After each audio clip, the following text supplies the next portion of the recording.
Welcome to In the Line of Fire with Saraj, a CEO, CXO, and thought leadership series. This series is all about real leaders, real talks, and real insights. I am truly honored and delighted to welcome Don Scheibenreif today. Don does not need introduction, but I would stop there and ask Don if he would like to tell us a little bit about himself. Great. Thank you, Saraj. It's really a pleasure to be here. So let's see. I have been working for almost 40 years. I recently retired from Gartner as a Distinguished VP Analyst. And at Gartner, I was there for about 15 years, and I worked on a variety of research projects, including digital business and the idea of machine customers, which we'll talk about later. For me, this next phase is really about connecting with other people, connecting with myself, and doing things like this, Saraj.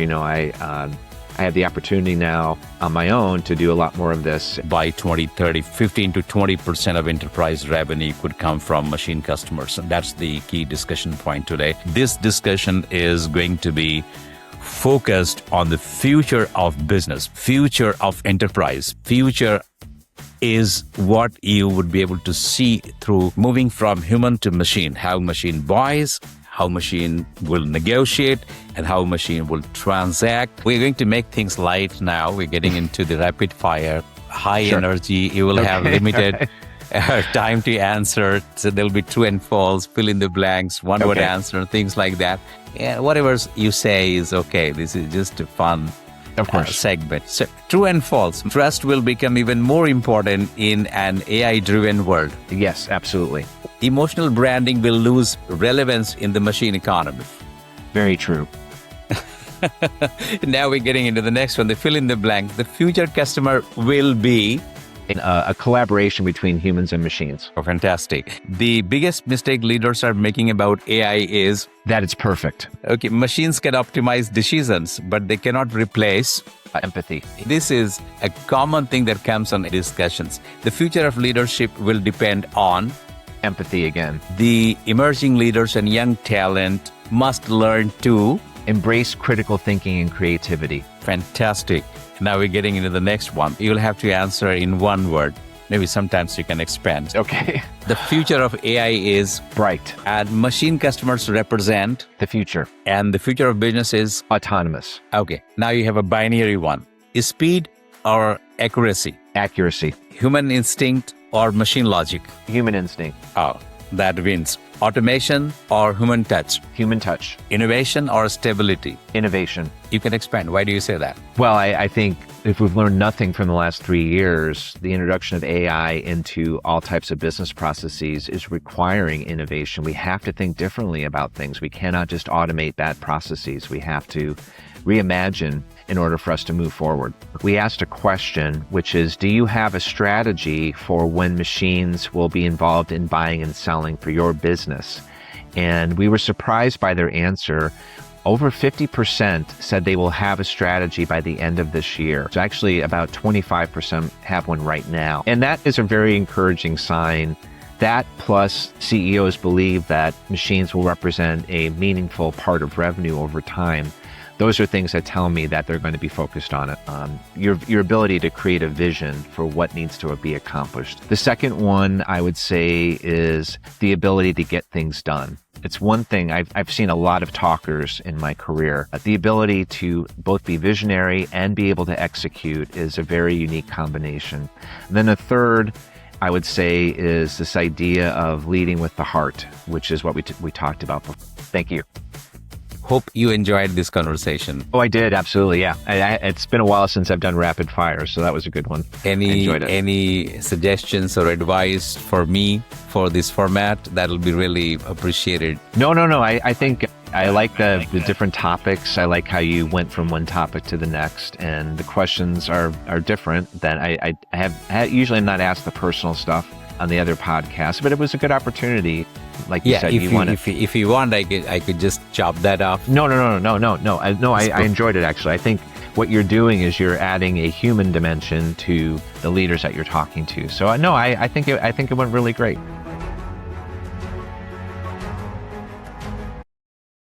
Welcome to In the Line of Fire with Saraj, a CEO, CXO, and thought leadership series. This series is all about real leaders, real talks, and real insights. I am truly honored and delighted to welcome Don Scheibenreif today. Don does not need introduction, but I would stop there and ask Don if he would like to tell us a little bit about himself. Great. Thank you, Saraj. It's really a pleasure to be here. So let's see. I have been working for almost 40 years. I recently retired from Gartner as a Distinguished VP Analyst. And at Gartner, I was there for about 15 years, and I worked on a variety of research projects, including digital business and the idea of machine customers, which we'll talk about later. I also did a lot of work on customer experience.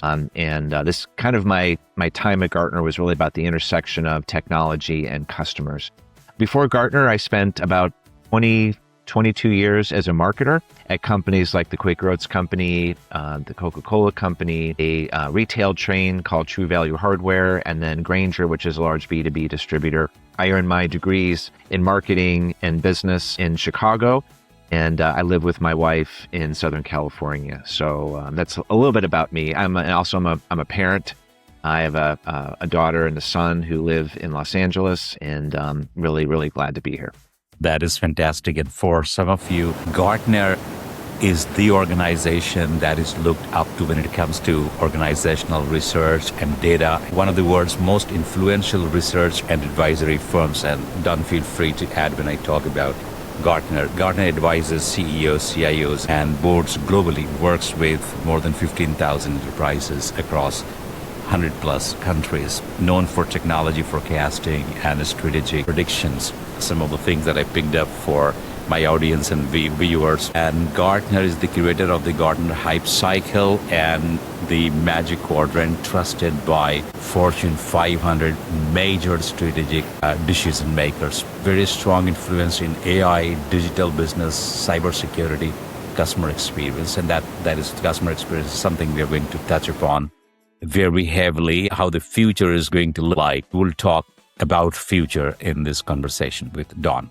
I've done some research for the audience. By 2030, 15 to 20% of enterprise revenue could come from machine customers. And that's the key discussion point today. This discussion is going to be focused on the future of business, future of enterprise. Future is what you would be able to see through moving from human to machine, how machine buys, how machine will negotiate. Don is the originator of the machine customer concept and the co-author of the best-selling book, When Machine Becomes Customers. This conversation is in particularly going to be a very, very insightful conversation for our CEOs and CIOs across verticals and industries. Don, before we move into the 5-dimensional leadership, I would just say Gartner is a very unique organization. It was a privilege to have worked for them for so long, and they really are about providing insight to help organizations make decisions, all types of decisions, not just technology, but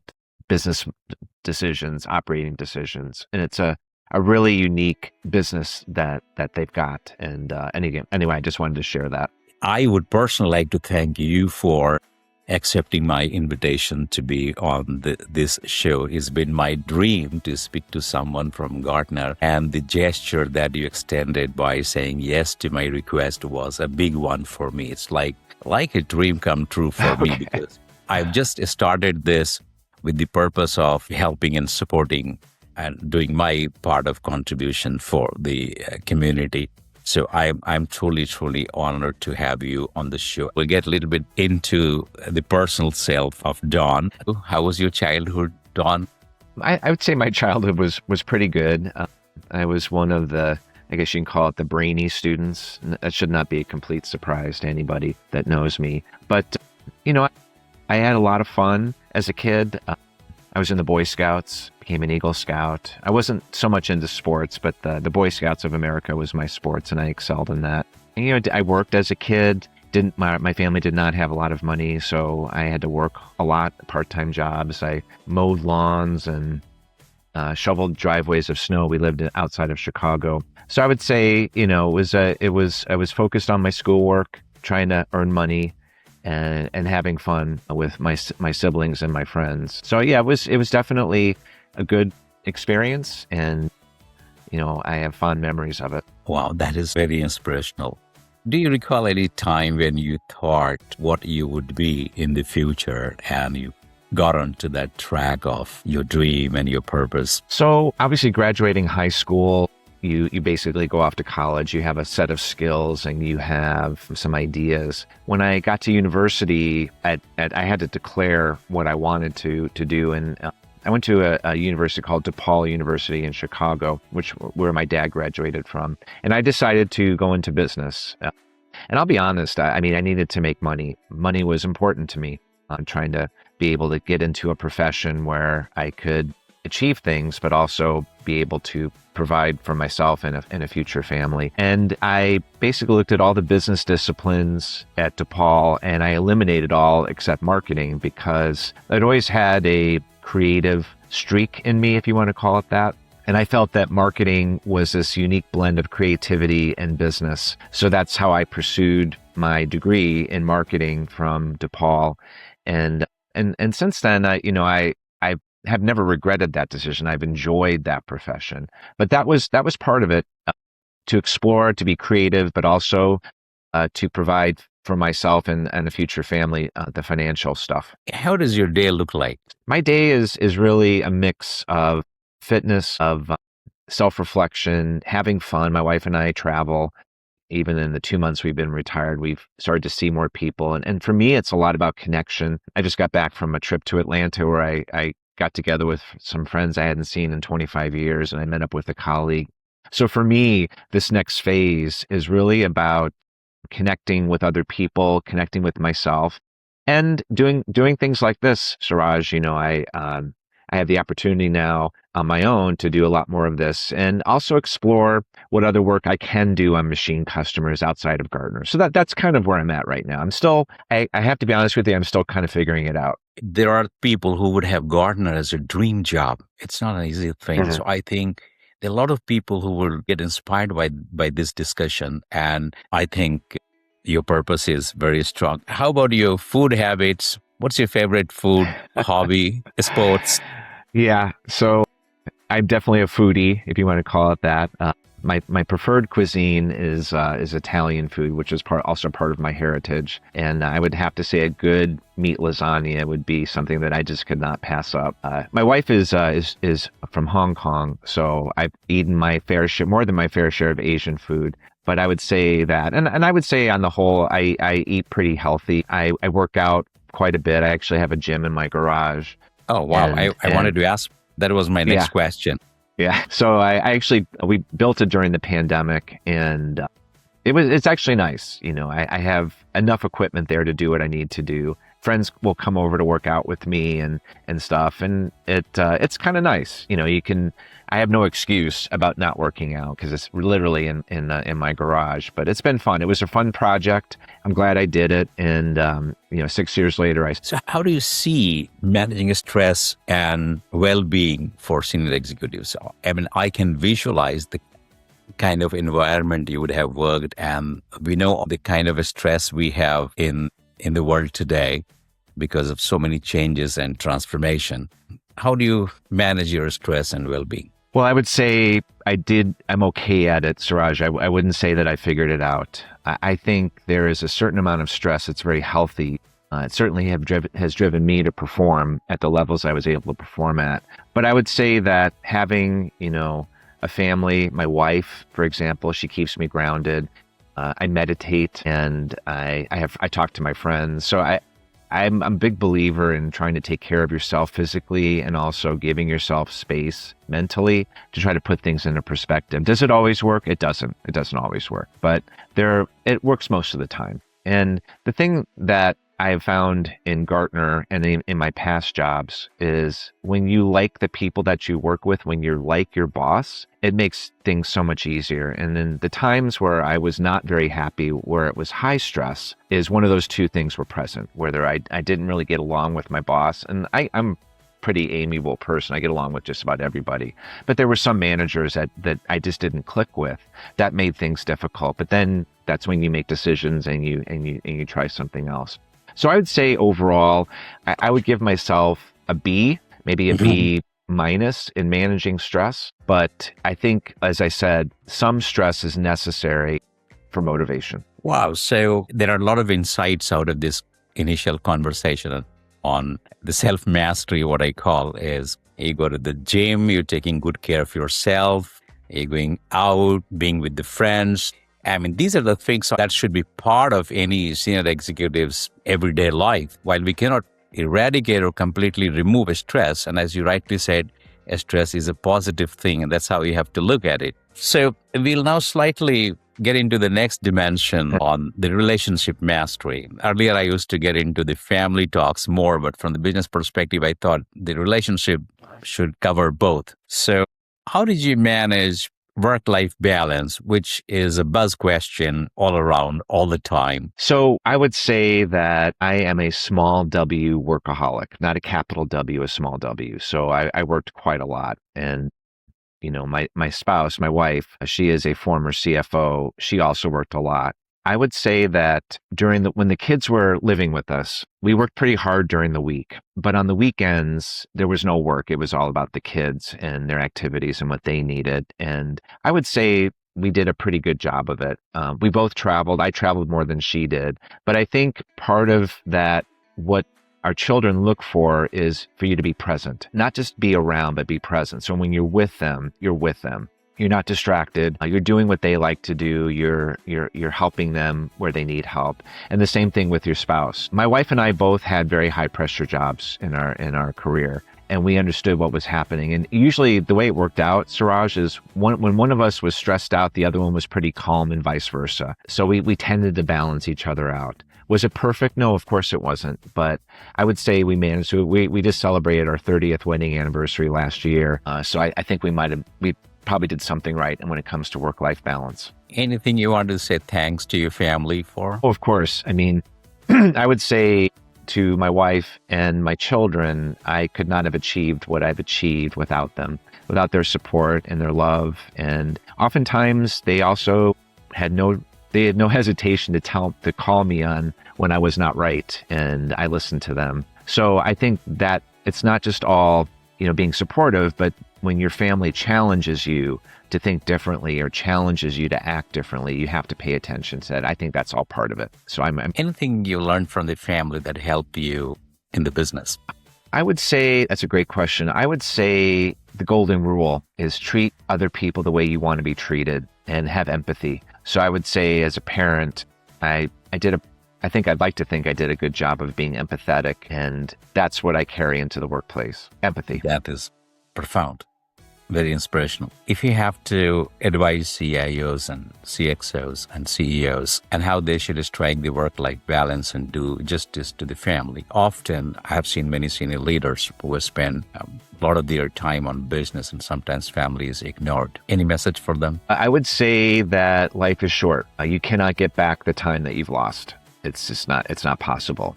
And that's become more evident to me in retirement, because there is not an unlimited runway anymore. There is a very definitive time left on this earth. And so I would say, if I could advise my younger self, I said I probably would have traveled a little bit less and spend more time with my family. In fact, that's an emerging statement that often comes out during my conversation, that I should have probably cut down 20-30% more on travels. So how do you see difference between family and team? I think a lot of that depends on who's part of the team. I have led several teams in my career that actually became families because what was present in the team. So my role as a leader is to set the direction for the team, but also invite the team to create the roadmap and the values and the operating principles with me. Whenever I've done that, I've had really, really good success. I'm not a top-down person. I do have goals that I have to achieve as a leader, but I firmly believe that the process of building a team has to be collaborative. And I would say the same thing is true of family, Saraj. My wife and I are partners. There's not traditional gender roles. There was a long time where she made more money than I did. And some of my male friends were shocked by that. And I'm like, I think it's great. So a lot of it depends on how open-minded you are Are you locked into certain gender roles, or are you more collaborative? And I would say the same thing would be true with our children. We collaborated with them as they were making their way through school. And a lot of what we did is we led by example. And that's where kids learn most of their values and behaviors is from observing their parents. So I would say the same thing is true in the workplace. If I was going to lead a team, I knew I was being watched. So I had to make sure that my behaviors were consistent with what I said, my leadership principles. And as a result of that, I was transparent. I was firm when I needed to be, but for the most part, I let people do their own thing. I had to do some tough love, right? So you do tough love at home, you can do tough love at the office. But I would say what I took away from the biggest transfer from family to the workplace was really the golden rule, which is just treating people the way you want to be treated. And that served me pretty well. So what does high-performance team look like to you? So a high-performance team looks like, in my opinion, a team that everybody gets along. They support each other. They're not afraid to challenge each other, as I've said earlier, and they help each other. If somebody is falling behind or somebody needs help, there's other people that are going to jump in. So people are not afraid to ask for help. And I've been on some high-performing teams, not ones that I've led, but ones that I've been a part of. And that was the one distinguishing character is we cared about each other. When you care about somebody, you want to see them succeed. You don't want to see them fail. And that may make people feel uncomfortable. There's a lot of people that want to keep their work life and their personal life separate. I just don't know how you do that as a human being. I think you have to feel in both places. So I would say that for me, high-performing teams are really about clear direction, strong leadership, and people that care about each other. Let me take it to the next level. What would be your message for the CIOs and CXOs when it comes to leading their one down? Okay, I would say that most people want to do well. They want to succeed, and they want to know that their managers care about them and care about their well-being. So for any type of leader, whether it's C-level or not, demonstrating a level of caring for individuals and outcomes is very important. I've seen many leaders in my experience that are just focused on the numbers or just focused on what they want as leaders. They're good at managing up, but they're not great at managing down. I would say that be as good managing down as you are at managing up, and then I think you'll be fine. How do you think the future team should look like? I think teams of the future, leaders of the future, have to be accommodating about different work styles. They should hold firm on the goals and objectives that need to be accomplished, but understand that individuals, everybody needs something different. That's a little bit going back to the family life, is that for our kids, each one needs something different. So the same thing is true in the work. There's an idea called situational leadership where every person needs something different. So if you use your same leadership style for everybody in your team, you won't be successful. But if you adapt and you adjust your messages and your style by individual, then that to me is also part of a high-performing team. Yeah, this came out very prominently during my conversation with Richard Boertz, when he talks about the science of change and intentional change theory. And I asked him a very straight question about team. And he said, a team is a family. A family is a team. Both have the group dynamics. So you cannot have two parameters. It's all in your mind. And that came out very, very strongly. What would be your advice on top 3 skills that people should develop to create a great team? I mean, that's the top 3 skills. The first one is a clear sense of what needs to happen. So leadership, it would be the top 3 skills, is how do your ability to create a vision for what needs to be accomplished. So visionary has to be the first one. The second one, I would say, is the ability to get things done. It's one thing, I've seen a lot of talkers in my career. The ability to both be visionary and be able to execute is a very unique combination. And then a third, I would say, is this idea of leading with the heart, which is what we talked about before, is not being afraid to be vulnerable with your people, showing authenticity, And once you are authentic as a leader, you'll see authenticity in your people. And that to me also leads to high performing teams. So being visionary, being able to get things. That's a great insight and a great message. So this is coming from someone who has spent years with Gartner with so much of experience working with the CIOs and CXOs. That is why we have these conversations. And we are now getting into the most interesting conversation, getting into the business mastery segment, which is the fourth dimension. And this section will talk more about how the future looks like when it comes to technology. So tell us about your discovery, Don. So the machine customer, we define it as a non-human economic actor that can obtain goods or services in exchange for payment. So you may hear them referred to today as AI agents.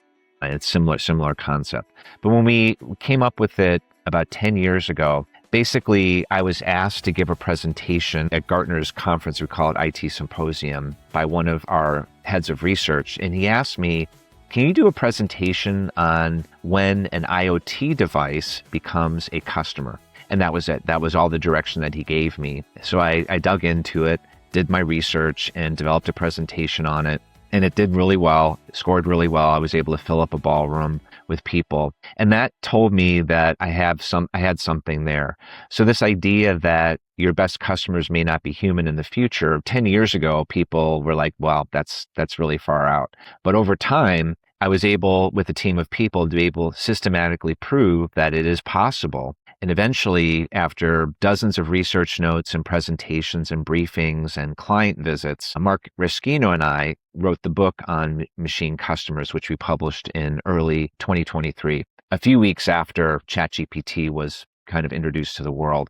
So I would say that sometimes these ideas start with a simple question. And I think your ability to look into the future is very dependent on whether you listen to those questions and whether you try to answer them or do you dismiss them. And Gartner is really good at making predictions. We generally get it right, but sometimes we get it too early. We call things too early because we are just immersed in it all the time. So the thing that we predicted 10 years ago is just now starting to come to life. So part of this idea of looking into the future, which Gartner's really good at, is being able to be open-minded, ask the right questions, but also being open to other people's questions. So the Machine Customer is a book that is a future book, and it should not be missed by any CIOs and CXS. So my recommendation would be, I went through the soft copy of the book, and this is amazing. And this reminds me of the time when we did a thought leadership session in DXC with C.K. Parlat, and he was talking to the leaders across 90 countries, and I was coordinating that event. And he talks about when someone is traveling to the hillside, he or she will have a gadget, and you will be monitoring that back in your IT help desk support, and immediately the person will get a trigger that you need to now drink water or you need to take this medicine. That's how he was talking about the future, and today that's what is happening. Tell us the core theme of this book for our viewers and audience, Don. So we wrote the book to be able to establish the idea, as I mentioned, that your customers of the future may not be human. So what we did is we basically used the Gartner research that I had been involved in for a number of years and also added some new content that Gartner had not published. And the idea here is that when machines, and this could be physical objects connected to an intelligence system, or now AI agents, are going to represent a pretty substantial share of purchases. So as a business leader, you have a choice. You can either say, this is not going to happen to me, that machines or AI are not going to be involved in my buying and selling process, or you could say, this looks interesting, I should probably look into it, maybe do some experimentation. So the whole purpose of the book was to educate people, businesses, and even government leaders about what a machine customer is, and most importantly, how do you get ready for it? So we explore the implications of this shift on marketing and sales and supply chain, finance, HR. We look at what can go right, what can go wrong, and we even talk about the space economy and how machines are going to be very vital to the space economy. So it's basically an exploration and laying a foundation for this idea. So we've talked about machine customer, How do they differ from the automated system we use today? So I would say that when you do automatic replenishment, like, when your Amazon account, or a subscription account, which is automatic, you say, I want X number of rolls of toilet paper every month. It is a rules-based system, and basically it sends the toilet paper to you automatically. That is a crude version of a machine customer, because the idea of the machine customer is that somebody is acting on your behalf to buy and sell things. And that concept is what we're seeing right now. So the whole idea of the AI agent is agency, which is they are representing you. They are transacting on your behalf. What we've seen so far and what we've laid out in the book is the beginnings of that. What I say, Mark and I say in the book, is that a machine customer can do 5 things. It can receive messages, it can negotiate, it can make the purchase, it can request service when things go wrong, and it can tell others about their experience. So those are the same 5 things that we do as human customers. What we tried to do in the book is say, now a machine can do 1 or more of that. And what we see today is we see emerging agents like Amazon's Buy for Me, even Google Gemini, and other types of AI agents that are actually able to make the purchase on your behalf, not just tell you about it. So those are some of the things that we're seeing right now. You mentioned about 3 phases in your book. What are those 3 phases? So we laid out the evolutionary path of a machine customer. The first phase is what we're in right now, is a machine as a bound customer, which means that the machine can only buy from the company that made it. And the example that I've been using for years is your HP printer. If you subscribe to HP's Instant Ink service and give it your credit card, it will track how many pages you print and monitor your ink levels, and then automatically sends you ink before you run out. So that is a very early version of a machine customer. So that printer can only buy ink from HP. It can't buy it from anybody else. The second phase is machines as adaptable customers, which means that the AI or the machine can choose from a variety of sources, not just the company that made it. So things that we've been talking about are in the investment space. There's companies like Wealthfront and Betterment. They're actually AI-driven investment portfolios. You share with it what your goals are, and it will recommend different investment vehicles to make up your portfolio, not just from one company. And also imagine if your HP printer could buy ink from multiple sources, not just HP. That would also be considered an adaptable customer. And then the third phase, which we think is a few years away still, but it might be closer, is machines as autonomous customers. And that's where the machine still helps you out, but it also has its own needs. And the example that I like to use is when Elon Musk, this was a few years ago, he said he'd like to see your Tesla hire itself out while you're not using it autonomously to be able to earn money for itself and maybe for you. That's still a ways away. But the idea that a machine might have its own needs in addition to your needs is what we consider autonomous. So what is the actual scale of the machine customer economy? How do you see that? So we've done, at Gartner, we did a few estimates. We believe that anywhere from 18 to 30 trillion US dollars will be impacted by machines, either machines making the purchase or advising you or being involved in the purchase. So it's more like 18 trillion would be actively involved in the purchase. And that's a big number. It's not small. And also, we did some research with CEOs, and I worked on that when I was at Gartner too. They estimate by the year 2030, about 15 to 20% of revenue will come from machines, whether it's AI agents or IoT devices, whatever.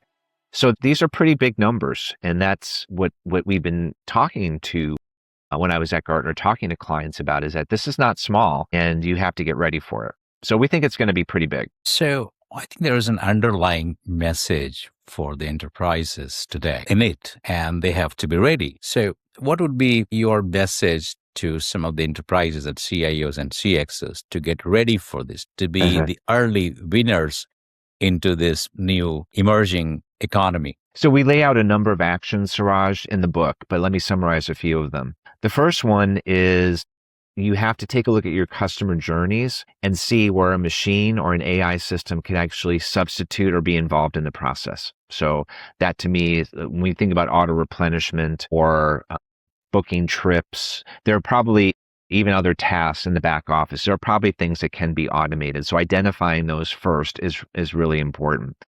The second thing I would say is the data also has to be ready. Gartner talks a lot about AI ready data. So your data also has to be ready to actually be able to transact or to communicate with humans or with other machines. The third thing I would say is the technology platform. And I'm not a technologist. I know enough about technology to be dangerous, but I would say today having an agentic platform where you could create these agents that could buy and sell on your behalf would be an important thing, understanding how that works. And then I would say the fourth thing would be to understand the risks associated with it. What are the risks to your customer relationships? What are the risks involved in what happens when something goes wrong? What are the ethics involved in I was actually coming to that question. Yeah. So, but I would say, Saraj, I know I'm going on a little bit, but the first thing you can do. Please go ahead. Yeah, that's perfectly okay. Because my next question is the biggest risks or ethical burdens we face as machines start taking over financial transactions. Is there an off switch? Yes. Yeah, for sure. We talk about that in the book as well, that there has to be safeguards in place. The biggest safeguard is humans have to have the off switch. So we cannot have fully autonomous systems. Humans have to be able to intervene when necessary. And also we see things like insurance products are being created for when an AI agent does something it's not supposed to do. So that's been very encouraging. We also see from the payments industry, companies like Visa and MasterCard certifying the identity of these machines, and they are becoming trust brokers. Because if, let's say that your machine wants to buy from my machine, how do I know that you're real? How do you know that I'm real? That's what the payment platforms are doing right now, which is to establish identity. So those are some things some developments very encouraging that we've seen happen over the last year that are going to make it easier for people to trust the device. Now, does everybody trust AI to do things for them? Yeah, some things, yes. But there are other things that are more complex, not quite yet. So I think this process of building trust is going to take a period of years so that we are comfortable with it. So what industries are going to feel this first? So because the industry, it's coming. Yeah, it is coming. I think the industries that we've seen impacted right away are financial services, for sure. Manufacturing, because they already use a lot of technology in the distribution and also in the manufacturing. So a lot of sensors, devices. We've tracked a number of different use case examples of autonomous vehicles, implants, autonomous trucks. So manufacturing and financial services are the two industries where we see the most activity happening right now when it comes to machine customers. So what happens when machines buy from machines? Where's the human? Yeah, it kind of happens today, believe it or not, this idea of robo trading where algorithms essentially are buying from each other, buying and selling financial instruments on the stock market. But I'd say that is going to be a very interesting hurdle we have to cross, because it means that both machines have to have some set of ethics and values and instructions involved. And but it's going to happen. There's no doubt about it. Do you think the CEOs and CIOs are late on this and they should jump into this, or they're underestimating something? No, actually, the last CEO survey I worked on at Gartner, we asked a question, which is, do you have a strategy for when machines will be involved in buying and selling for your business? And we were surprised by their answer. Over 50% said they will have a strategy by the end of this year, which I was shocked when I saw those numbers. So actually about 25% have one right now. And that to me is a very encouraging sign. That plus CEOs believe that machines will represent a meaningful part of revenue over time. Those are things that tell me that they're going to be focused on it. So what should they start redesigning now? The first thing I would say is, and I talk to clients when I worked at Gartner, is make sure that your e-commerce portal is capable of transacting with a machine. Be able to answer questions from a machine or be able to complete a purchase with a machine.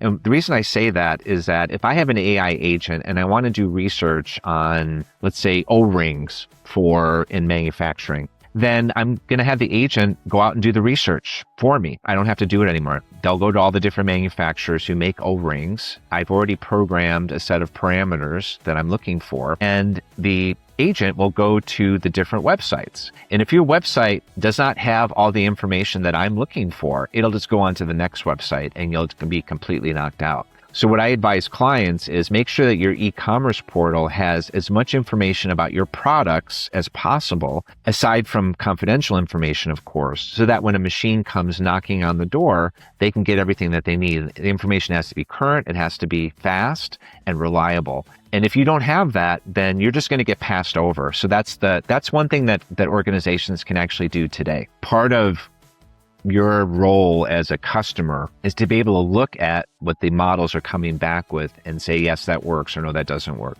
Maybe use 2 or 3 different models and ask the same question and be able to triangulate.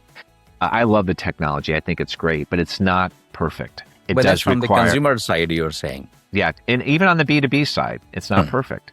You have to be able to understand the outputs of it and be able to say that makes sense or that doesn't work. Yeah, that level of discernment or critical thinking is still necessary even when we use these tools. Last question in the business mastery segment. How do you see the future, 3 to 5 years to 10 years, maybe till 2035? How do you see this emerging? Yeah. So one of the last things I worked on at Gartner was research that we called autonomous business, which basically is when AI alters the business model and the operating model. What does that look like? How do you create new types of value? Not just automating, but new markets, new types of value.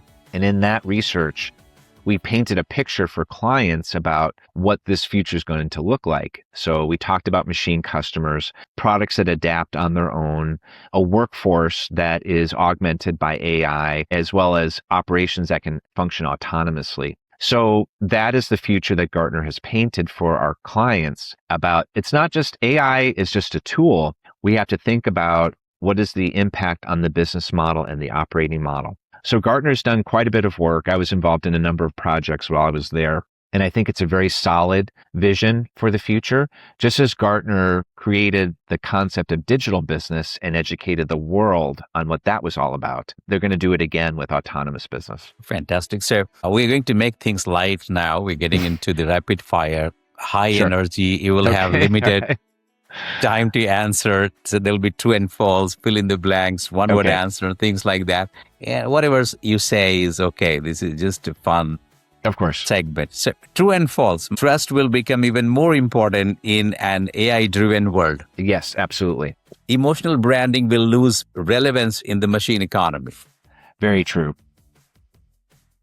Now we're getting into the next one, the fill in the blanks. The future customer will be a collaboration between humans and machines. Oh, fantastic. The biggest mistake leaders are making about AI is that it's perfect. Okay, machines can optimize decisions, but they cannot replace human empathy. This is a common thing that comes on every discussions. The future of leadership will depend on empathy again. The emerging leaders and young talent must learn to embrace critical thinking and creativity. Fantastic. Now we're getting into the next one. You'll have to answer in one word. Maybe sometimes you can expand. Okay. The future of AI is bright. And machine customers represent the future. And the future of business is autonomous. Okay. Now you have a binary one. Is speed or accuracy? Accuracy. Human instinct or machine logic? Human instinct. That wins. Automation or human touch? Human touch. Innovation or stability? Innovation. You can expand. Why do you say that? Well, I think if we've learned nothing from the last 3 years, the introduction of AI into all types of business processes is requiring innovation. We have to think differently about things. We cannot just automate bad processes. We have to reimagine in order for us to move forward. Okay, one big one, data or intuition? You can expand. Well, that depends. I mean, it depends on the situation. I would say data, actually. I mean, most decisions in business have to be based on data, I believe, but intuition also can play a role. I don't think it's either or. I think it depends on the situation. Okay, fantastic. So which industry will be disrupted first by machine customers? Machine customers? I would say, I'm going to say the manufacturing industry is going to be disrupted first.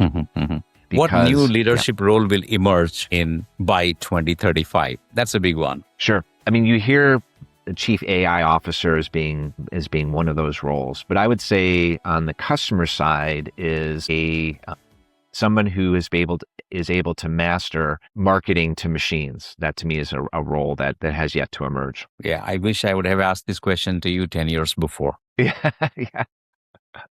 I hear you. Morning person or night thinker? That's Definitely Don. morning person. Definitely morning person. Definitely. Coffee or tea?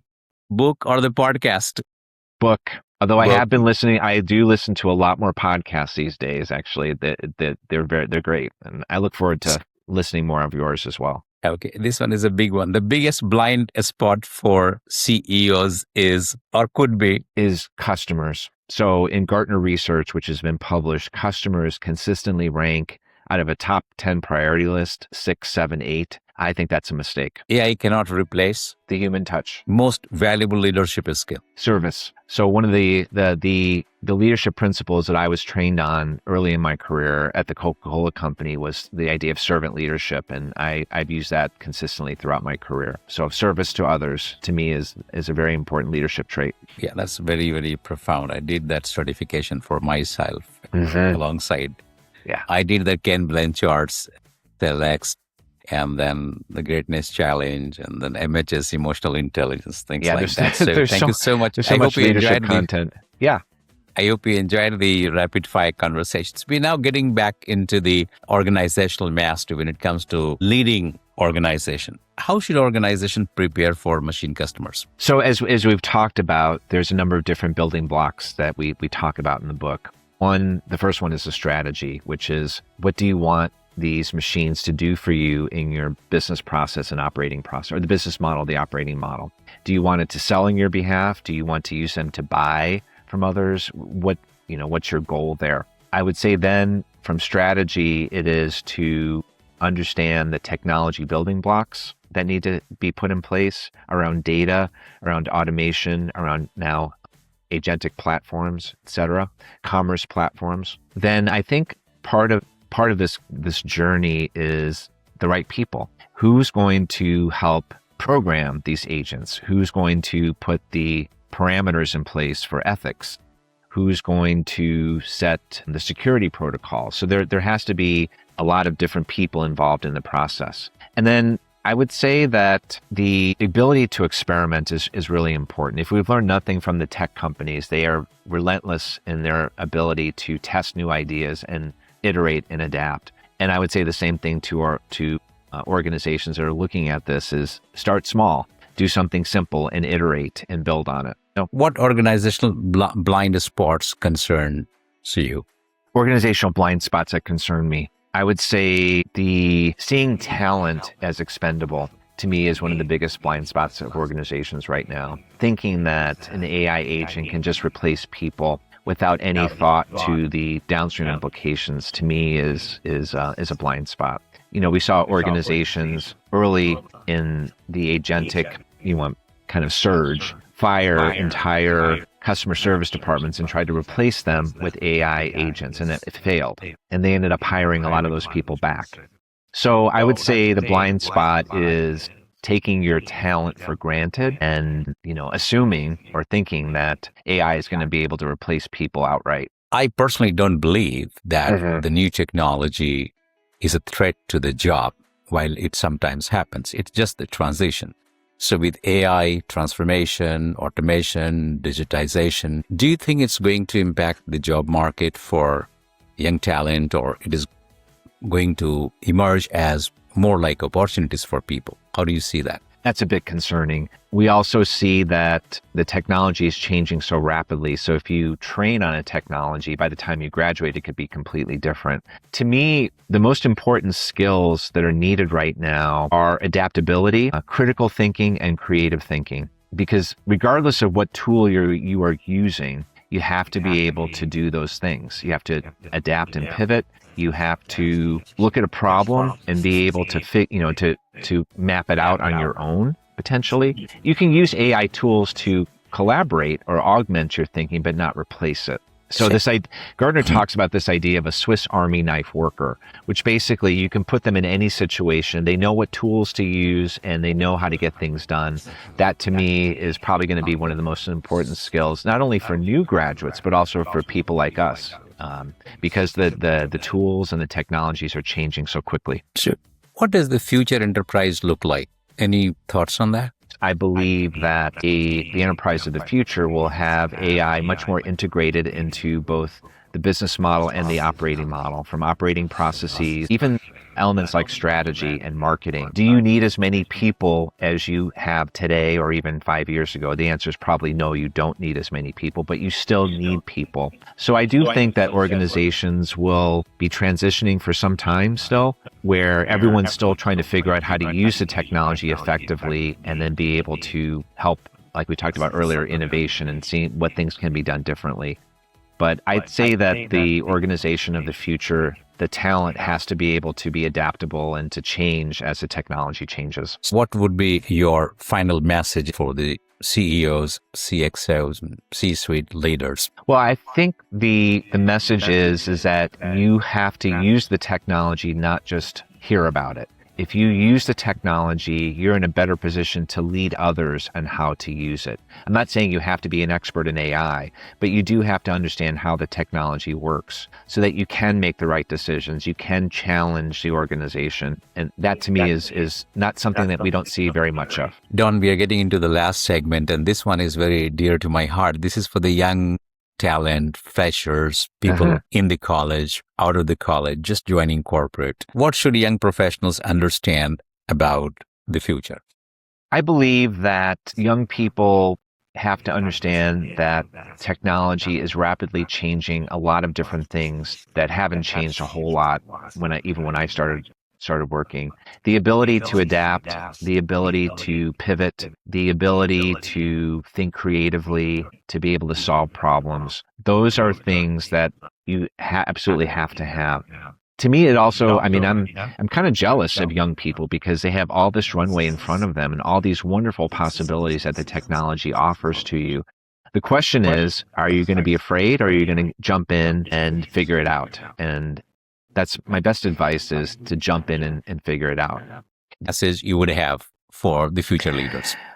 It's important that we remember our humanity in everything that we do, because the technology will make it easier for you to forget that. This has been one of the most futuristic and thought-provoking conversations. I think there's been a lot of insights for the CIOs and CXOs and CEOs. These are conversations that are so insightful based on the lived experiences. And coming from someone like Don, who's already worked in an organization like Gartner, and they are the pioneer, Don, I am truly honored again to have you on the show, and I truly appreciate your time. Thank you for helping us understand not just where business is going, but what leadership must become in order to stay relevant. Thank you for joining us in the Line of Fire with Saraj, the real leaders, real talks, real insights, and real impact.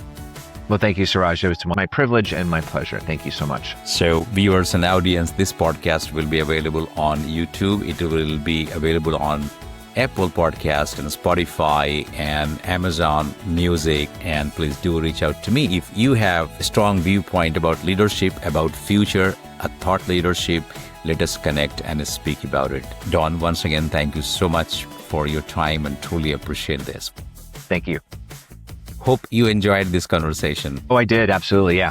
It's been a while since I've done rapid fire, so that was a good one. Any suggestions or advice for me for this format? That'll be really appreciated. No. I think I like the different topics. I like how you went from one topic to the next, and the questions are different. Than I usually am not asked the personal stuff on the other podcast, but it was a good opportunity.